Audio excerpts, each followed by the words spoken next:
Hello and welcome to the very first episode of Scale Up Your Practice, brought to you by Obesity Canada. I'm Roshan Abraham, and I am an associate professor in the Department of Family Medicine at the University of Alberta, with roles in educating medical learners of varying levels, and I'm the co-chair of the Obesity Canada Education Action Team. Most importantly, though, I am a family physician who sees on a daily basis the impact that obesity has, both at an individual and system level, and what ultimately led me to be more involved with Obesity Canada and the Education Action Team. And I'm Michelle McMillan. We're here to guide you through the evolving landscape of obesity management. Today, we're diving into why this podcast is a must listen for healthcare professionals. Today's episode is not sponsored. All content is supported by Obesity Canada and our expert guests based on the latest research, clinical practices, and competencies. We are committed to delivering unbiased and evidence-informed information. And while this episode is not sponsored, please note that some of our episodes will be sponsored. We will always provide clear disclaimers at the beginning of those episodes to maintain transparency with our audience. Speaking of relevance, let's talk about a fundamental concept that underscores all our discussions here. Obesity is a chronic disease that affects millions. Managing it effectively requires not only up-to-date knowledge, but also a compassionate understanding that it's not just about weight, but overall health. Exactly, Roshan.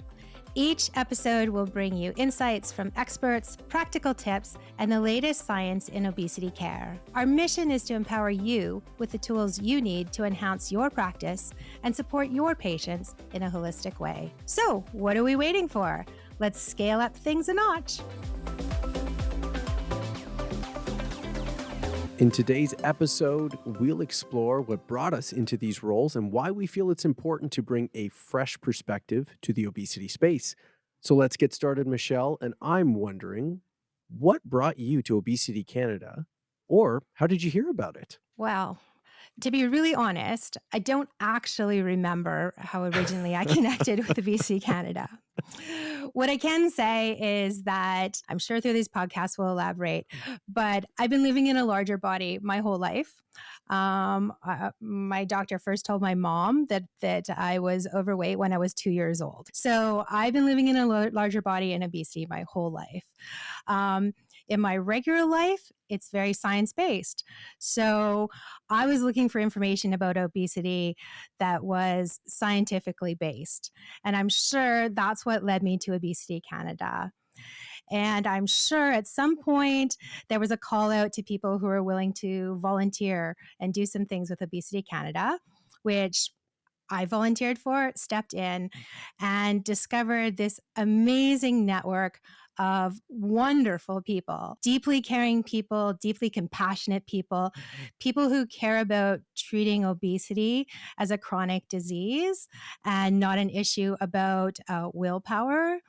And so that's kind of how Right. I got involved. And once I saw these people and was involved with them, I never wanted to leave. So that's how I got involved. How about you? It's funny you should mention the support of that network, because I definitely feel that that was a big part of why I ended up being attracted and then staying. Our producer off camera, Nicole Pierce, is definitely a big reason for why I ended up staying.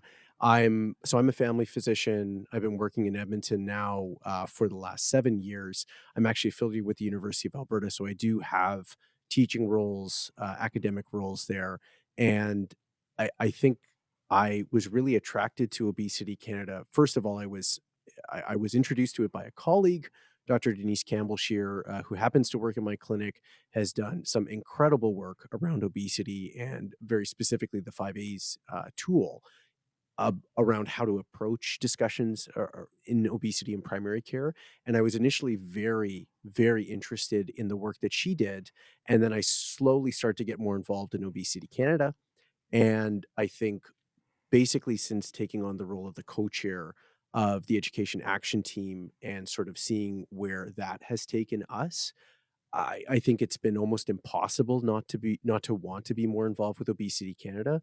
As a family doctor, I see the implications of not addressing obesity, not just at an individual level, but at a systems-based level. And it's really hard for me not to get involved. And so I think it's something that I hope I can continue to do, especially with my role at the university. I hope I can do fun things like this because I do Mhm. enjoy this type of work. And I really am excited to see who we meet along the way and what they have to say about care, because I think that's the part that I've really been attracted to is meeting new people and expanding that network to find out what it is that I'm actually missing out on the world, because there's so much that I've learned about the world even because of my exposure to Obesity Canada and the work that I've done there. So I'm really excited because I think we're going to get to meet a lot of cool people in the process. I think we're going to be interviewing a lot of people as well who not only have professional experience but lived experience experts, and it's intersecting conditions. I think one of the common themes that we see in obesity and obesity medicine, no matter the area, is bias. So, Michelle, did you want to give us a little bit of a lowdown on what weight bias and stigma are? I have to say, I feel like weight bias and stigma are one of those things where we think we know what they are, but we're not. It's kind of all around us. Yeah. So if we're going to just kind of provide some basic definitions, so we know we're talking from the same points. I guess we would say that weight bias refers to negative attitudes and views about obesity, and of course, people living with obesity. Um, and how these negative experiences can have negative consequences on individuals and I would say systems as well. Hmm. And of course, you know, it's complex, but you would say, they cause feelings of shame and feeling blamed, and that causes anxiety, and that can lead to depression and, poor self esteem, definitely body dissatisfaction. And that in itself can lead to unhealthy weight control practices and, unhealthy lifestyles, Yeah. right?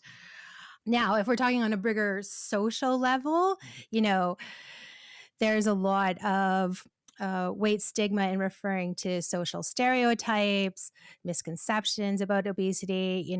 We've all seen the evening news where people who living with obesity apparently don't have heads. We only we're only shown from the shoulders to Oh the knees. my goodness. And as far as I know, you are a physician, so you could let me know. But as far as my head is still attached to my body, it's You are not a correct. symptom of obesity that my head Four disassociates from my years of body. medical school definitely told me that. Yes. So, there's a lot of social stereotypes and misconceptions that go with these stigmas and biases. You know, we can name them, but Yeah. people living with BC are lazy, we're awkward, we're sloppy, we're stupid, we're not competent, Mhm. we lack self discipline, we lack self control. And these kind of things, they really flow from this stigma and this weight bias. um, I don't, having lived in this body my life, having known many people with obesity, both inside and outside of Obesity Canada, these are just stereotypes.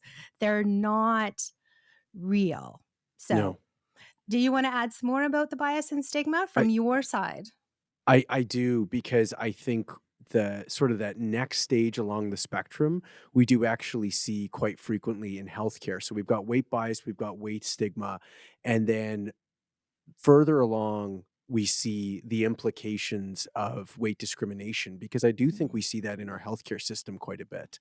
So this is when we actually enact our personal biases, social stereotypes about obesity, and treat people with obesity unfairly, and that happens constantly in the healthcare system, constantly. And if any of our listeners are interested in doing a deeper dive into weight bias and stigma, Obesity Canada has free courses available on their website. But I think it's a great segue into in a recurring segment on our podcast, because I think stigma and potentially a little bit of discrimination are actually at play in our, I guess, our introductory segment of the bias break. So, our bias break is something that we want to do. It's a bit of a break from our usual discussions with guests. We want to do this every single podcast episode, and it's really to give our co hosts and guests an opportunity to reflect on weight bias, either that they've experienced, seen, or in the case of the healthcare professionals, possibly even contributed to themselves. And I'm going to be open and honest. We want this to give our co-hosts and guests the chance to be vulnerable and speak openly about weight bias and its implications on care. So I've got a great example from the past week about sort of a system level stigma and potentially even discrimination. I think I'd like to share it. Yes, please. Absolutely. So ever since we've been getting a lot more traction along obesity treatment in primary care, and I'd say broader care as well, but definitely as it's trickled down. So I have a general practice. I don't have a specialty practice in the work that I do. I am part of an academic clinic at the University of Alberta, so I have residents, I have medical students that I work with. So my practice is a little bit tailored that way, but for the most part, it's general practice, and so obesity medicine is a natural part of what I do on a regular basis, right? This isn't some sort of specialized thing. This is primary care, right? And one of the things that has evolved over the last year, I would say, are pharmacotherapy or medications that we use to actually assist with obesity care. And one of the most frustrating things that I've found, and this just adds to the frustrations for me as a primary care physician, is the paperwork that we have to do for Mm. obesity medications. And for a lot of other medications, let's just say there's a bit of massaging that we have to do, right? With how we write things up. But one of the challenges that I'm having right now is that I have to jump through quite a few hoops to ensure that my patients are actually getting the appropriate pharmacotherapy, or at least the ones that have the best evidence for them. So that's one thing. We need accurate weights and very, very precise weights. We need the times of when those were done and the interval as to when we started, as well as when we next provide that weight, right? So that there's one huge issue there. Um, Another sort of common issue that we have with these forms is a lot of the drug companies, or sorry, the insurance companies are limiting the amount of time that people can actually get coverage for these medications. So we actually have a short window, and we're talking about like 2 years at the maximum with like two 1 year intervals. And what was really frustrating for me this past week is that I was just talking to a patient who's been getting extreme benefit from one of these medications. And yet we actually lapsed on the first year because just with the way that we measured that second weight and the timing of it, the insurance company denied that first year. We repeated it. I tried to advocate. I wrote a letter. I said, "Hey, you know what? There's been an appropriate amount of weight loss in the amount of time that we usually see according to the studies that have been done on this medication. Please reconsider. Like, let's not lose a year." I didn't get any response back. All I got was, "You're starting now at this time. It's going to end next year." Right? So obviously we've lost a year. And so having that conversation with the patient was extremely frustrating for them because it was anyways a process to get here. And then obviously naturally for me is it pops into my head, I don't have to do this for any other medication, right? And they also tag on at the bottom, by the way, are they following a caloric restriction diet as well as regular exercise? Which, for all the other chronic diseases, no mention of that in your special authorization forms, right?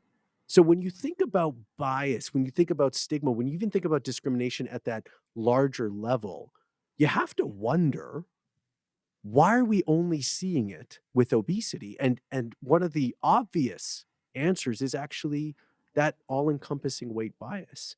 And probably a lot of patients don't realize that this is happening and that advocacy actually needs to incorporate potentially making some pretty big changes to this.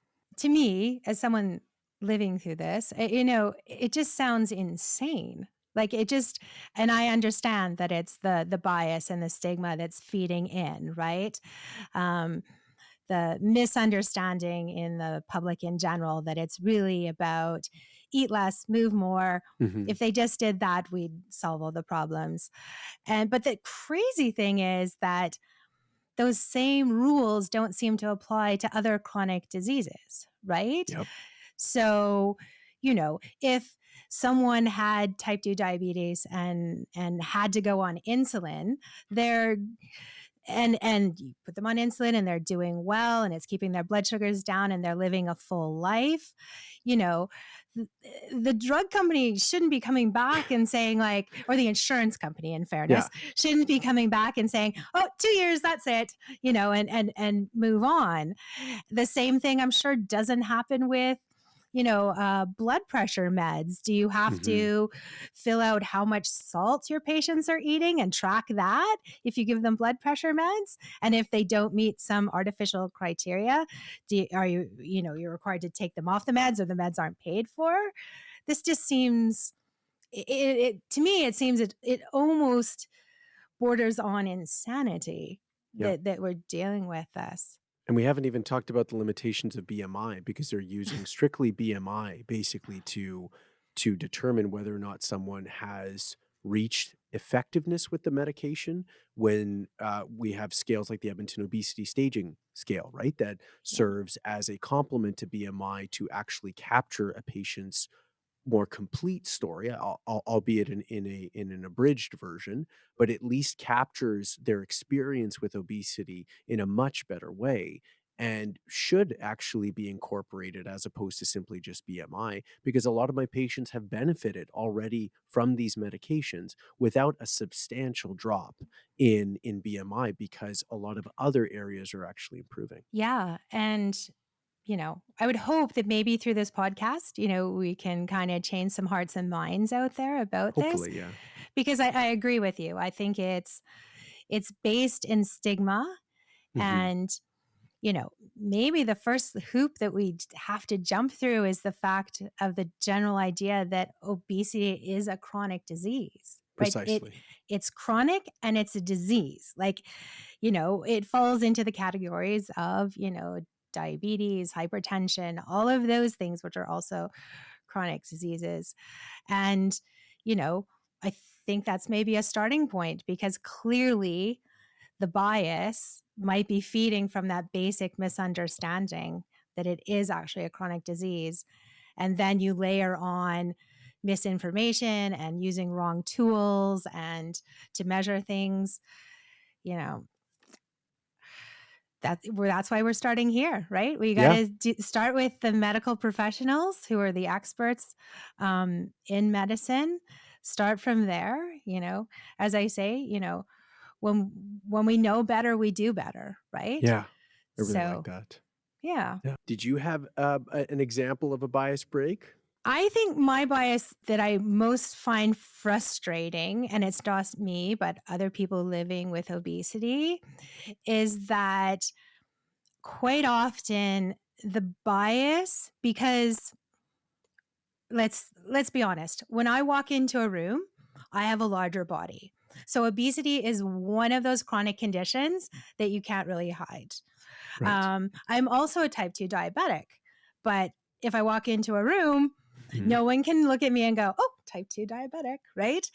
Um, so you're dealing with that when you come into a physician's office. And I understand that it's right front and center, right? But what I tend to find, and a lot of people living with obesity find is that everything is due to obesity. Right. We have a running joke about, you can walk in with a broken arm. Maybe a broken leg is a better example. A broken leg. And the ER physician would say, if you just lost some weight, that broken leg wouldn't hurt so much, right? And so you find that regardless of what you come in for, it's always because of the obesity. And sometimes it isn't. It has nothing to do with excess body fat, and it has to do with other things. So I think that's the biggest stigma that I find. And then Yeah. that of course flows into, you know, we can't do this for you because you have a larger body. And I think that's a conversation for another podcast. Mhm. But just that upfront bias of everything in regarding your health is positively or negatively affected by the fact, that you're living with obesity. I can tell you that during my training, we would see that all the time. All the time. Consult letters. Huh, you get back and you see and you're like, "Huh, I don't think that's relevant. I don't particularly think that for this particular issue that is relevant, but you decided to say that anyways, right? And yes, there are some, instances in which I would say obesity care can be optimized and improve on conditions, right? But when it's just that line saying, and we also had a conversation about weight and that losing weight would be important. I see this in a lot of cardiology consultations. I see this in a lot of gastroenterology consultations, and it seems like they've just copied and pasted it, right? And what's interesting is that I don't even see it like it's so uniformly used that sometimes they're just copy and pasting it, even if the patient doesn't qualify as obese, even if they don't have obesity. Like, I've just seen this, like, copy and paste that just happens because, "Oh, it's a risk factor that you have to address." Well, I mean, if it's so ubiquitous, if we're gonna copy and paste it and put it into every darn consult letter, maybe it should be more than just a copy and paste. Maybe we should actually spend a little bit more time actually hearing from the patient, just like we do with a lot of other conditions, to address their concerns and address their care appropriately. And then maybe it should be more than just a copy paste, right? Like if you're gonna do that for everybody, I mean, you gotta spend some time just asking, "What is it that this is actually affecting you?" Actually ask about the psychological symptoms, the physical symptoms, all of the symptoms that actually contribute, the patient experience that we wanna try and gather. That actually doesn't take very long for you to just get a glimpse. Yes, obesity care takes longer than just a few minutes, but it's just that copy paste that really bothers me. So I empathize with that because I've seen that throughout my career, and it honestly bothers me because and then it's worse when the patient is actually doing something, trying their hardest, and then they still say that, "Oh, that gets me. Oh, that gets me so bad." When the patient is trying their utmost and they say, I don't know why they put that in there. I told them. I told them I am doing my best." Right? Yeah, and that's one of the frustrating things about obesity is that there is an assumption that we aren't doing the right things. Yeah. You know, there's this is the extreme, but there's assumption that we eat McDonald's 3 times a day and we never exercise. Instead, we sit on the couch and watch TV all the time. Well, in my experience, people living with obesity and people not living with obesity have very similar lifestyles, Mhm. right? Mhm. We all try to eat better. We all exercise in the ways that bring us joy to move our bodies. Um, and I don't think it's that different for people living in larger bodies. The problem is that if we do the exact same things and the result people are looking for is a drop of BMI, right? Or a drop on that number in the scale, which is there's things I can control in life. I can control what I eat, what I do, work on my mental health, those kind of things. I do not have control over the scale when I step on it. I do Yep. not have control over how my body decides to allocate the calories that I eat. That is on a level in my body that I don't have control. Just like I could talk to my heart and tell it to beat faster. It's not doing it. I just told it to do it and it's not doing it. It's not doing it. It's not doing it. Yeah. So frustrating to be constantly because the implication is that you're not doing it, Right. right? And Right. so frustrating. Yeah. I'm hoping we can draw some more similar stories over the course of our conversations with others because yes, it's important for us to gather what brings them passion in obesity care and the work that they're doing, but I really think it will be important for us to highlight those areas of bias and even be vulnerable and open about how we, especially as healthcare providers, actually perpetuate some of that as well. I look forward to the conversations. I know that we're going to have some fantastic guests, both within the medical community and outside of the medical community. And yeah, to expand on these themes and expand on examples, and hopefully, you know, in a perfect world, provide some simple examples of how people can apply this stuff in their practice, so that tomorrow when I'm in my practice, I Hmm, heard the podcast. Here's a simple thing I can do today to move forward my treatment of my patients living with obesity. that's beautiful.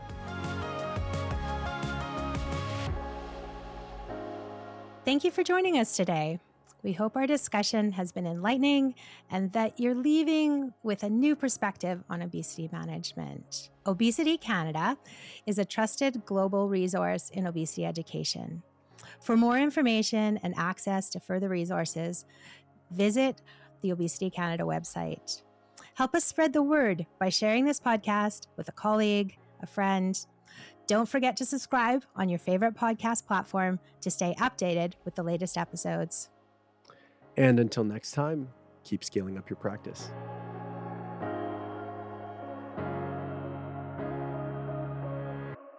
This podcast is intended for informational and educational purposes only and does not constitute medical advice.